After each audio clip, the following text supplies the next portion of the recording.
Hello and welcome to Healing Trauma Mamas. I'm your host, Madon Wingo.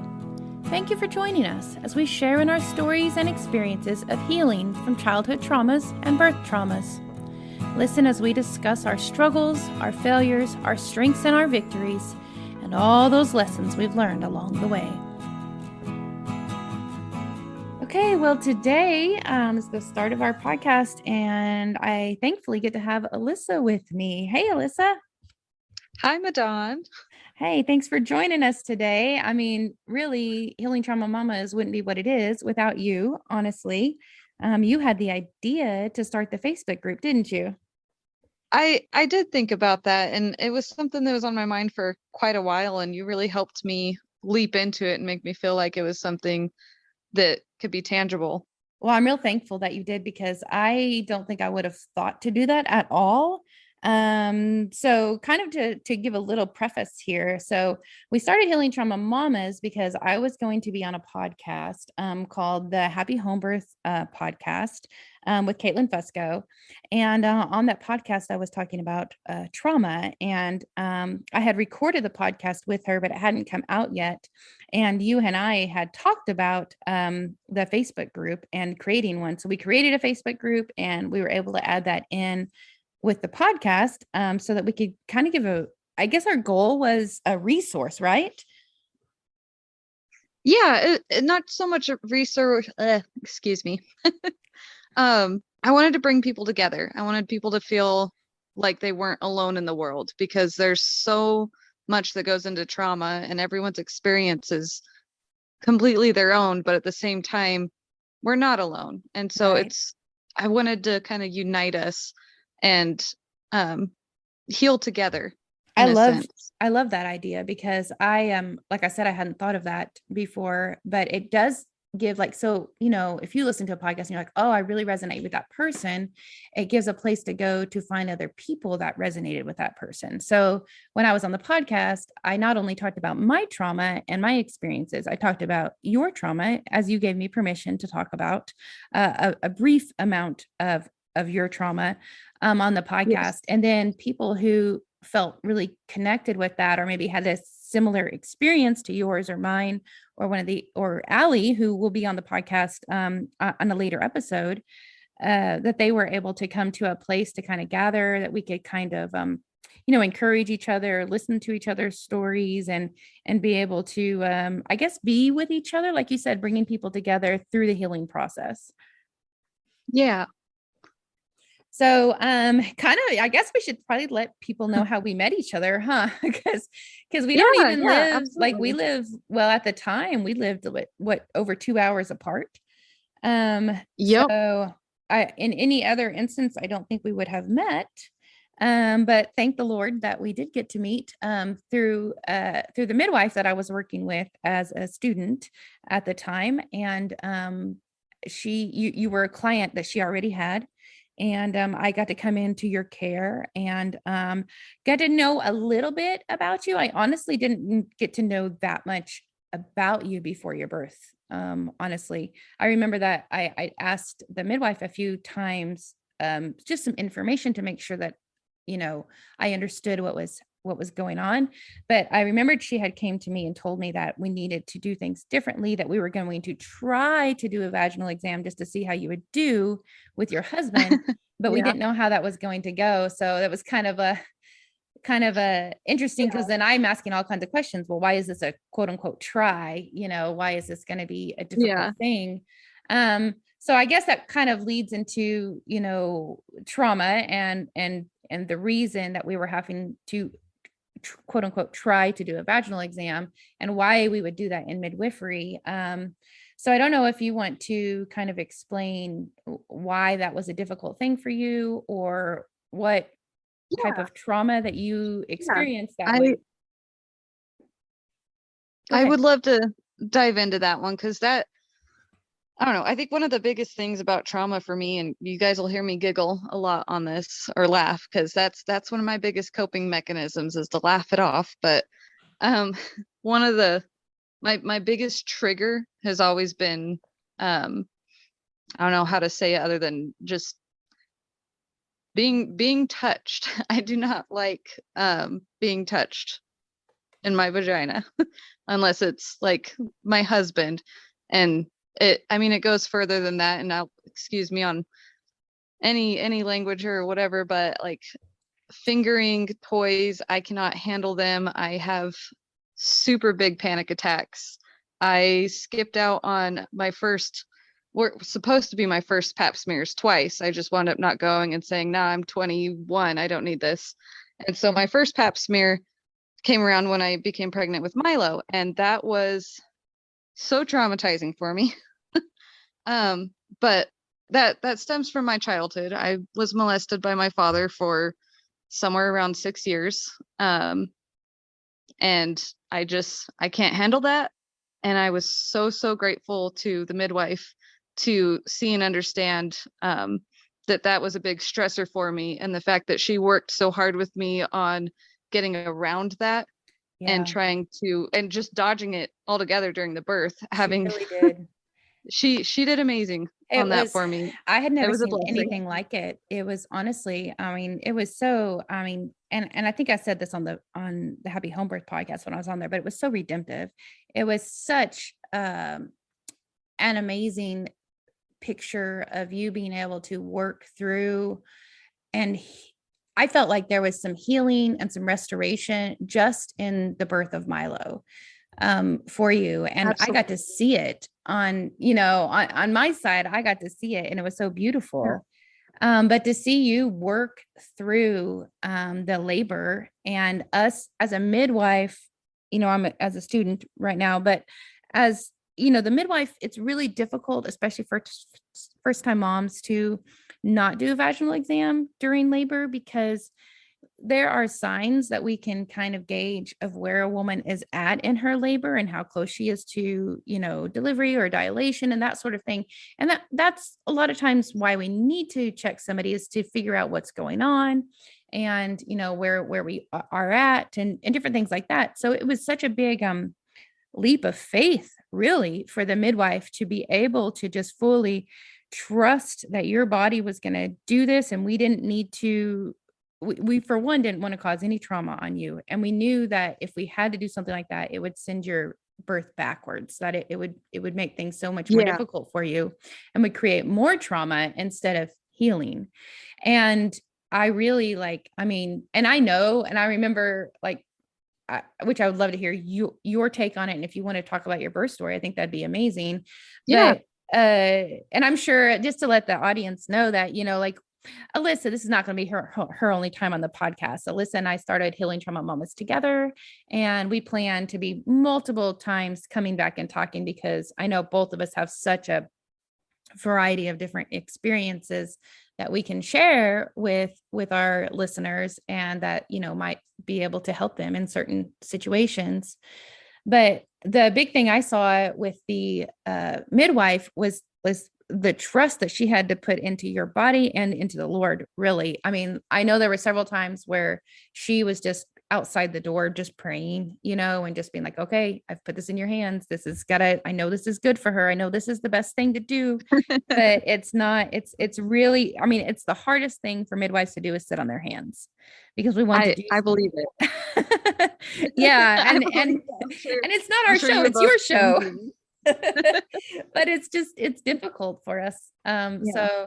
So yes. And I remember thinking that as that long evening and night and morning, you know, went on, and it was just you know, how is this gonna end? You know, I guess would be the way thinking about it. And I was so like I'd love for you to tell us, you know, your thoughts about it. Yeah. I I think the wisest thing I did, well, I did tons and tons of research, first of all, like throughout my entire pregnancy on labor, how it's supposed to go, and just trusting yourself basically. And so I built up a lot of trust with myself. I said I could do it. I said, you know, women have been doing this for millions of years, and I believe in my body, and I'm going to follow my instincts, and if something feels wrong, I'll say so. But Mhm. I pretty much told myself, just go in the zone. So the smartest thing I did was turn off my phone, or hand it over, I should say. I let people know I'm going into labor, and then get rid of this. And I didn't watch the clock. I, Yeah. yeah, you don't want to watch the clock Hmm. because that was a 26-hour and I did not know how much time had gone by until Jaquetta said, okay, it's the 20th. You Hmm. can win the bet now and go ahead and have I'm like, oh wow, it's Yeah. like a whole day's gone by. Yeah. It was definitely long. Yeah, But but yeah, but you were in in the the zone zone. for sure. You absolutely Yeah. were. And you, I mean, so many times. I mean, I love that you just closed your eyes and you went internally. And I would love for you to kind of let us know, like, so all of my research and delving into trauma and seeing with my counselor and books I've read now and listened to lots of different podcasts and things. One of the things about people who have had a lot of trauma, especially childhood trauma, is that they have trouble trusting their instincts. And so I find that really interesting that you were able to trust your instincts so well in labor. Is there anything that you felt like you had to work through or get past to be able to do that? I honestly, I'd love to talk to more people and kind of figure that out. I feel like I haven't ever opened up to counselors well enough Mhm. to go down that path, but if I could kind of peg myself or uh what would the word be? Diagnose. Yeah, yeah. um with my experiences during my childhood, it'd be a lot like Stockholm syndrome. Hmm. I loved my dad. Hmm. And so that was a really hard thing for me because I felt like I had to break through a lot of brainwashing in a sense. So Hmm. for me, there was a lot of turmoil as far as what's wrong and right, but as far as internally, I don't know. I've always trusted myself more than I've trusted others. That's And great though. and I feel yeah, it is to a point until, you get married and then your partner feels like You should trust them. yeah, Right. exactly. And Yeah. it's yeah, there's I have a harder time with relationships with other people, but Hmm. I've come through in so many ways that I do tend to trust myself more than others. I love that though. I think that's wonderful because I struggle with the opposite. I second guess myself all the time. And a lot of that has to do with my trauma growing up and my childhood stuff that happened and I feel like I'm always second guessing myself and never sure of my decision and things. There's been just there's been a few things throughout that I'm like, yes, I'm sure of that thing, but that's far and few between, like there's more often I will second guess myself and then have to go back. And then we even laugh like when I play games with the kids and we have the whole family playing like a trivia game. And in the trivia game, I always like I'll say an answer, but then I second guess myself and I change my answer, and then the answer I changed to is wrong. So my instinct was correct, but I second guessed myself. And that happens almost every time we play a game like that. So that's actually been Aw, something I have been struggling with and working hard on in the last year, yeah. especially with becoming a midwife, that I have to be able to trust my instincts. Yeah. So good for you. I think that's absolutely wonderful that you've been able to do that so well. Thank you. I really haven't ever thought of it. Yeah, it's no, But it's a wonderful gift that yeah. you have.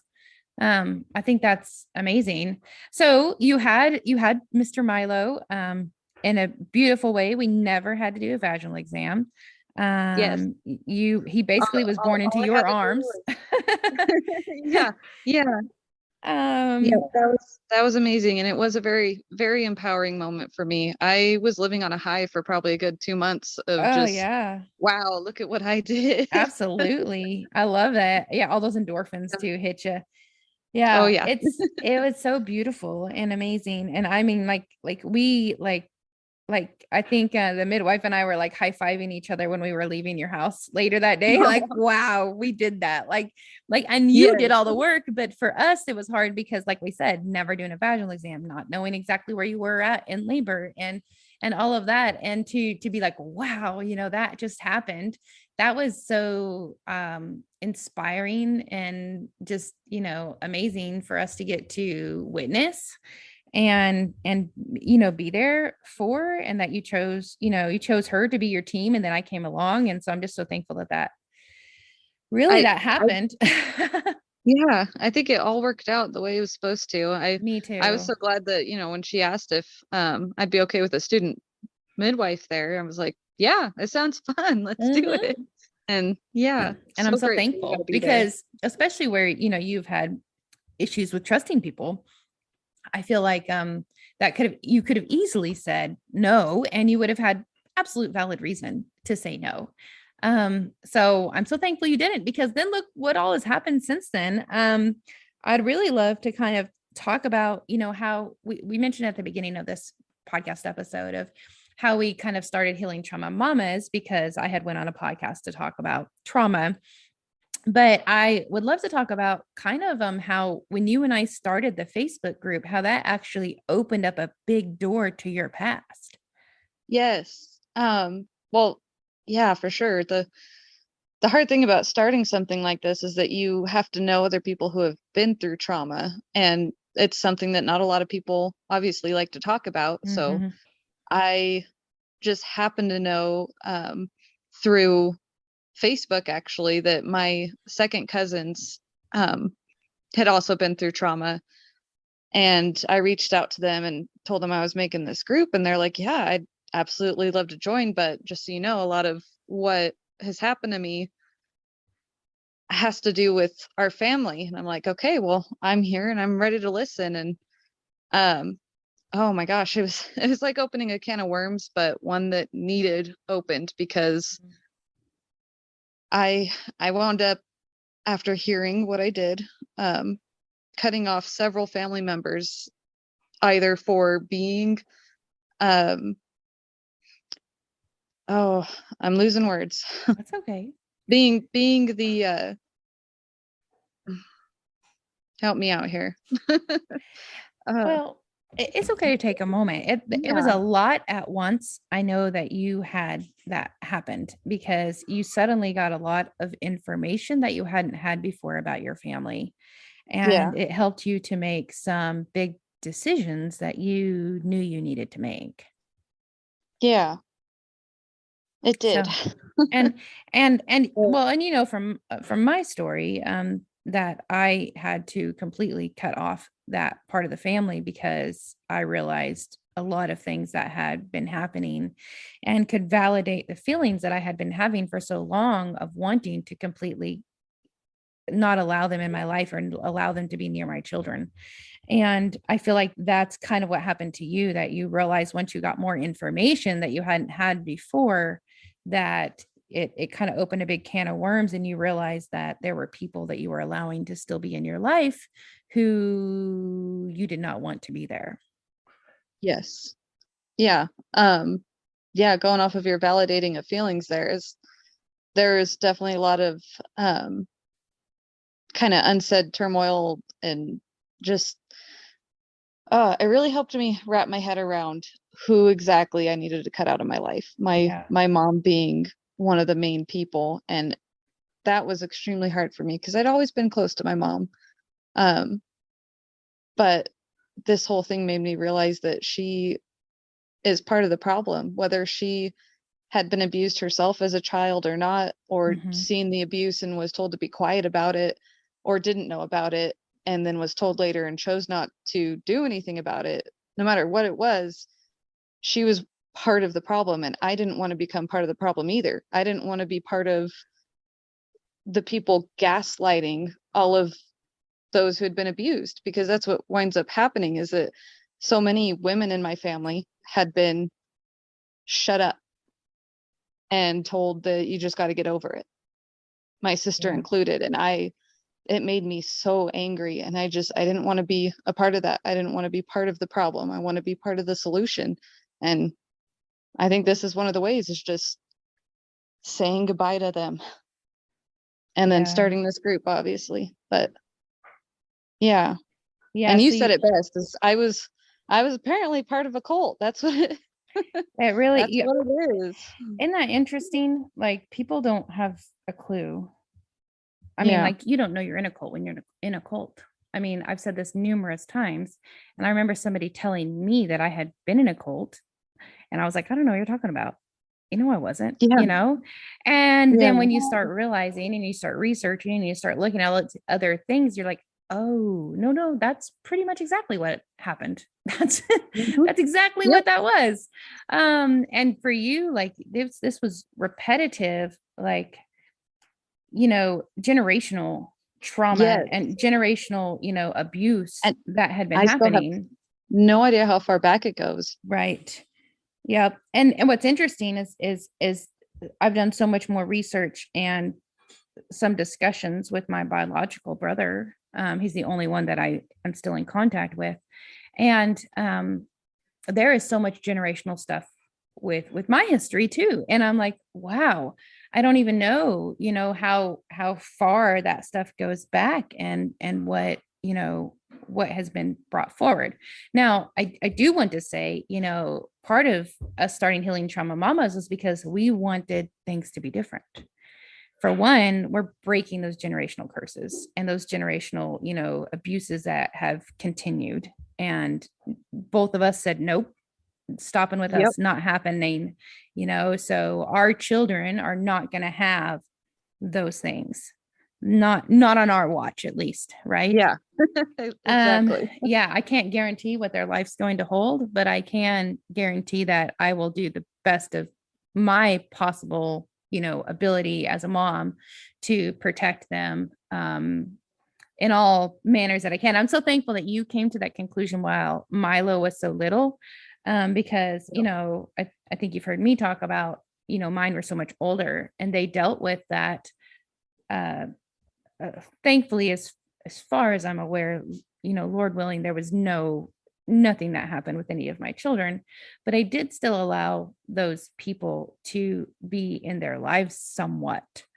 And I feel like that even just that had such an effect on them. And my oldest she's almost 17 now, and she has told me that several times, and she still gets mad about them, about different things. So I'm so thankful that you were so smart to be able to come to this conclusion that your family was going to be different Yeah. at Well, such a young age. I owe so much of that to the fact that, for one, I moved far away from my family, so I got away from them and I got to experience um so much more. Got to see Yeah. how other families function. I got married to this wonderful man. My husband really is my rock, and he is Mr. Justice, and I love it about him that he's really shown me that, the right way is not always the easy path, but you should do it anyway because it's the right way. Right. That's It's so funny. Our yeah, husbands are so similar they too. really And are. mine, it took him a long time to find his calling, but police officer, what a shock. What's right is right, Yeah, and justice, absolutely, and that everybody has the ability to choose the right thing. It's just the choices they make, they have consequences for them.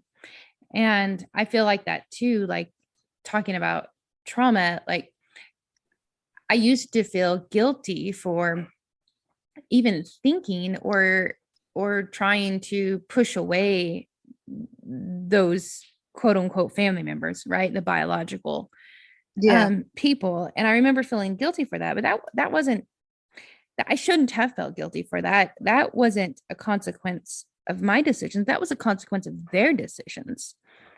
And absolutely. even if they never accept responsibility for that, it's still on them and not on me. Yeah, And that's absolutely. I don't know why that's been a hard one to be able to come to grips with, I guess.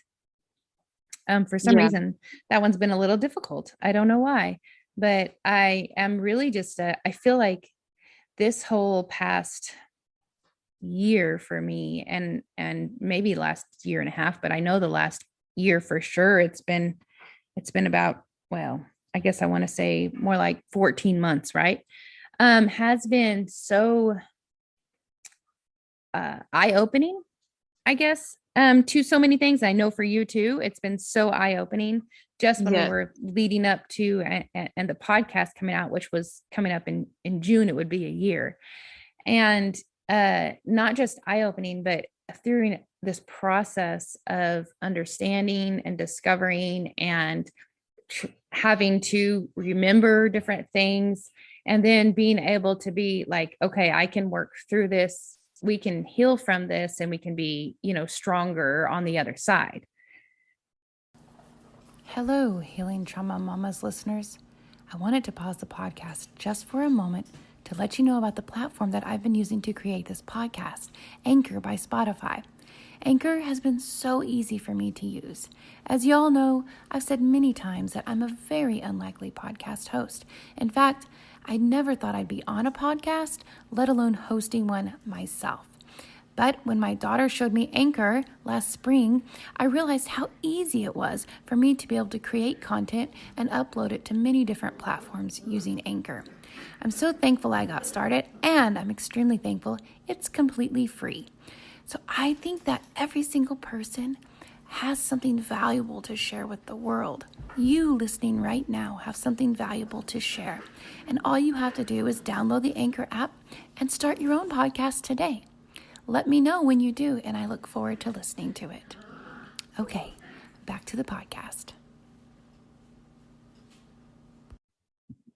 I don't know how would you feel about that, but my daughter came to me one day after she had listened to the podcast, and she had heard I had talked to her about different things, and I had this she's an artist, and so I had this dream, and I told her about this dream afterwards, and she's been working on this picture for me, and the picture was, in the dream I kept looking down and I was flaking off. I know it's hard to describe it, but like parts of me were flaking off of me, and underneath was a shiny new different person, but on the surface there was still so many different patches of the old me that still hadn't come off yet. And it was a interesting word picture. Yeah. No, I got a good visualization of that. Yeah. Well, you're an Yes. artist, so I'm sure like you could probably draw something really amazing like that. She's been trying to work on it, but she hasn't been able to fully get it yet. And I would love it if you did something, and then we would share it on the group for sure. But it's just that picture that, it's a process, Yes. and we're working on it, but there's always, and not, maybe not always, I'm hoping one day, be fully done. But it's a bits at a time, it's stuff at a time that comes off. And there's things that I know you have, I believe, full memory of everything that happened to you. Is I that do. correct? Yeah. I do. Yeah. And in some way, I mean, that's a gift and a curse, right? Yeah. I So I was thinking about that the other day for sure. yeah, because Yes. so you have the memories, so you can work through them, kind of, right? You can kind of process through. And I know you're still seeking out to find a better counselor than you had in the beginning, for somebody to help you work through the trauma. I, on the other hand, only remember bits and pieces, and that's been difficult, which probably you're thinking is the same thing, a blessing and a curse, right? So it's a Yeah. blessing because I can't remember all of the stuff. I can remember some of this awful stuff, but I can't remember all of the awful stuff.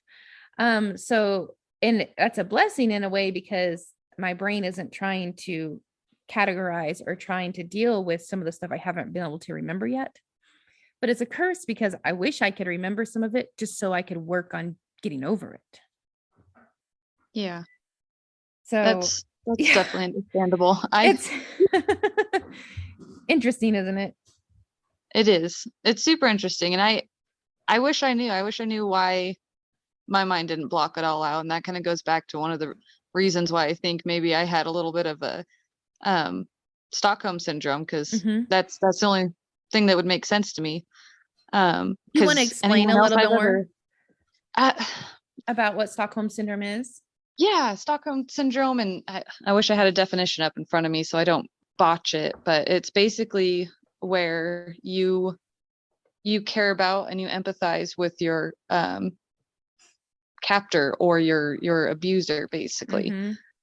Um, so Most of the time they talk yeah, about Stockholm syndrome when like somebody's been kidnapped or in a yeah. hostage But situation. I think it has to be common. It has to also Mhm. apply to children and their abusive Absolutely. parents, because your parents are the people that you look up to. That's who you learn from.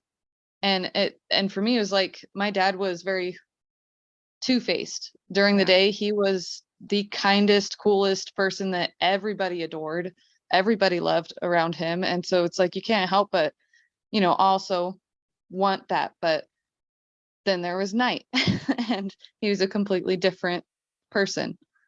Um, so it definitely caused a lot of confusion in me growing up, I think, and just I'm sure. A yeah, lot of that has to do with like the power, the imbalance of power because he was the adult, right? He was the parent. yeah, And right, so if he was this fun loving, guy that everybody liked all the time, then okay, that's who your dad is. But everyone else didn't see the person that you saw when it, like you yeah, said, when it became nighttime. Um, so I'm sure that's, yeah, definitely Stockholm syndrome is what I would say. Probably most children who have that type of, especially sexual trauma from a parent, yeah, that's such a, it explains your trust issues for sure, right? yeah, So because you for think sure, children should be able to trust their parents, right? They're the absolutely, two people out of everyone they should be able to trust.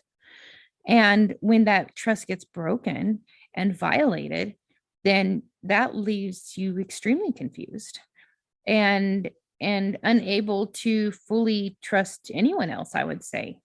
yeah. Well, you can never know what somebody's thinking or what they're capable of until something happens. Mm-hmm. And I'm sure, and I know we could probably do a whole nother podcast episode about this, but just even the relationship with your husband, the fact that you were able to I, just open yeah, up to him at all and even get married. I yeah. Well, mean, that's a whole nother. That was a. I don't know if you want to go down the instinct road again with that one, but I I only knew him for 6 months ish before we're like, let's get married, and then hmm yeah, I got married and honeymoon and baby, and I don't know. There's something about him. I don't know if it's his just brutal honesty with with everybody, or and you probably can or appreciate what he that. said to me. And yeah, because like for me, I felt like, and I'm sure lots of people feel this way, when they get into a new relationship, you feel like you have to warn them about your trauma so that if they want hmm to leave you, they can. You're like, before hmm this gets too deep, this is hmm me. This is what I've been through. Um, and I guess I don't remember exactly what he said, but he made me feel like I wasn't weak and like it wasn't my fault. And he hmm made me feel valid and valued. And That's I don't know. wonderful. There's just so much about him that he is a really amazing person. That's And great. yeah, worth But worth the rest of my lifetime. absolutely, I can hear it in your voice. I understand. I feel the same way when I talk about my husband, but my poor husband had the opposite of your husband, in that my husband didn't really know exactly what he was getting into. I Right. because of the way my trauma was, a lot of it was hidden, and because Yeah. of being raised in a cult, and we were taught to keep so many things secret or just between us, that I didn't open up to him about everything completely, and he didn't really know what he was getting into. And I just thank God that he still stayed with me after he learned some of it. But again, amazing man, and I'm so Yes. thankful that he has stuck with me and fought through a lot of stuff that has come up for me because of all of that.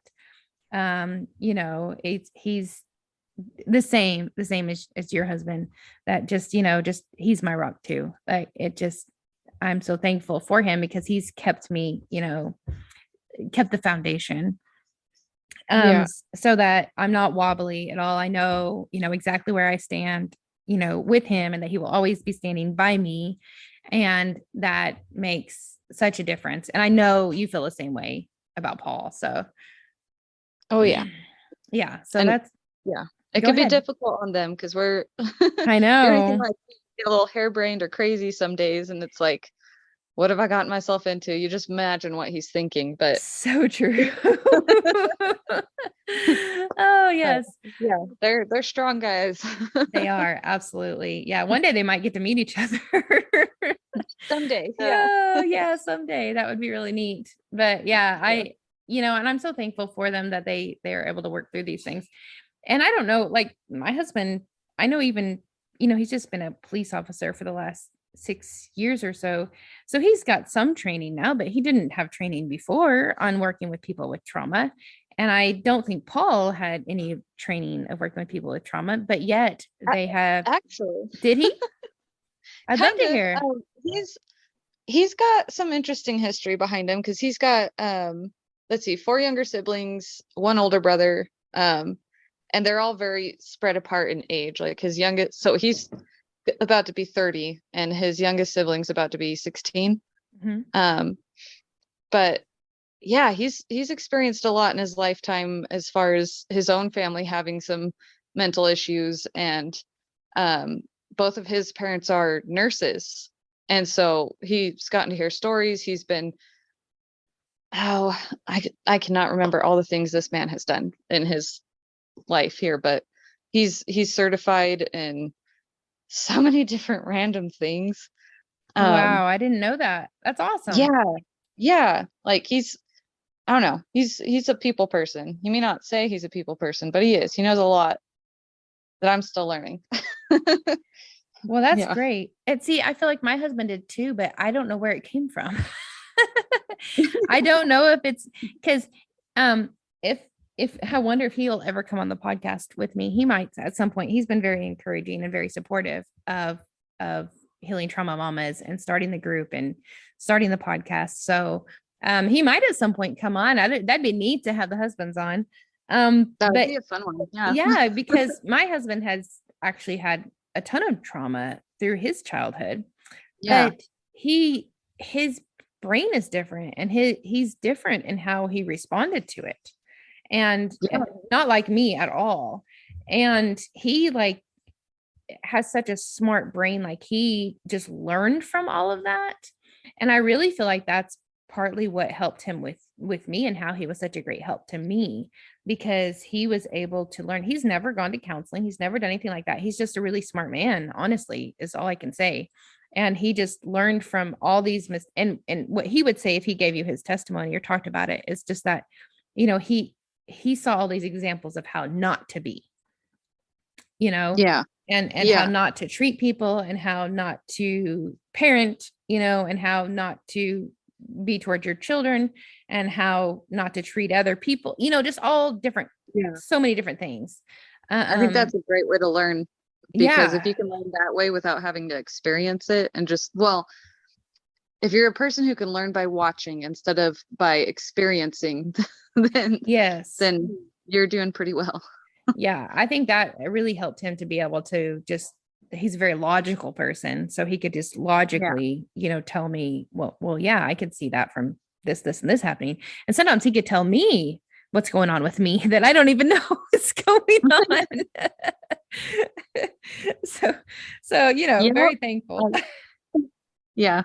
Yep. Our guys have definitely got to meet. They Yes, it would be so I'll make great, it wouldn't it? happen. It'd be fun to have them on Yeah. the podcast at some point together.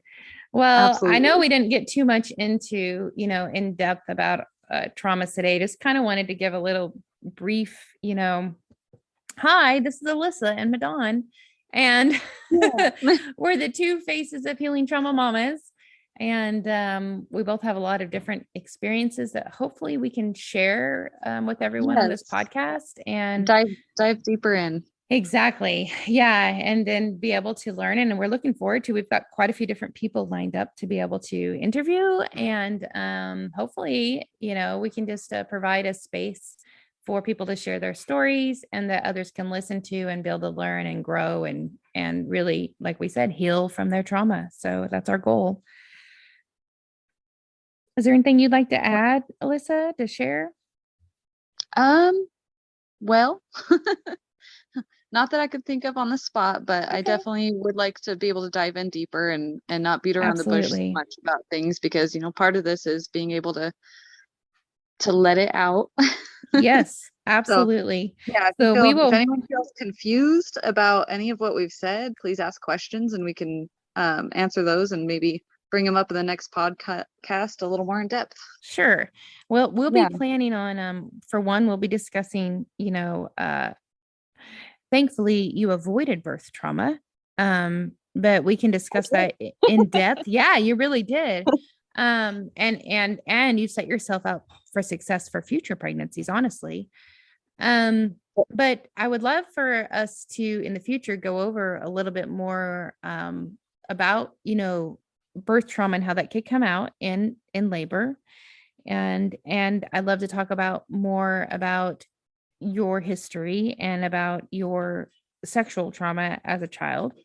And I don't think we ever mentioned that your dad is in prison, right? Oh, yes. And Yeah. I don't think yeah, I don't think hopefully we for mentioned that on many, the many podcast years. yet, but yeah, he's in prison. So thankful for that. Yeah. But I definitely want to delve more into that. I want to delve more into secrets, generational traumas. I feel like there's so many different things we could talk about. And Yes, talking about triggers. triggers for sure, which I think is an interesting thing because I personally have had some things come up in midwifery that have been triggers that I didn't realize would be triggers for me. Oh, And I've wow. had to be very vocal with the midwife I'm working with and the one I was working with and letting them know, hey, I don't know why, but I'm having a trauma response from this right now. And they've been so gracious to work with me on that. So I'm very thankful. But that's something I would love to talk about, those types of triggers, even the ones we don't realize that are happening and how we deal with them. And Yes. then I would love for us to then to also discuss, how our past and our traumas have changed us in parenting, right? Oh, Because yeah. we're Oh, bringing up that'd our be a fun children one. now, and our goal is to make sure that they don't have to deal with any of these and to change their, I mean, really to create a new legacy. I mean, that's my goal. I know my husband's goal, and I believe yours and Paul's Yeah. goal is to Oh, yeah. you're Raise the standards of this world. We have to absolutely. take care of each other. Absolutely. So I think, we've made a good start on it. We have a whole lot more to discuss and looking forward to future podcasts on being able to do that. But wanted to welcome everybody to Healing Trauma Mamas and getting us started. For now, this is Madon and Alyssa, and we'll see you next time.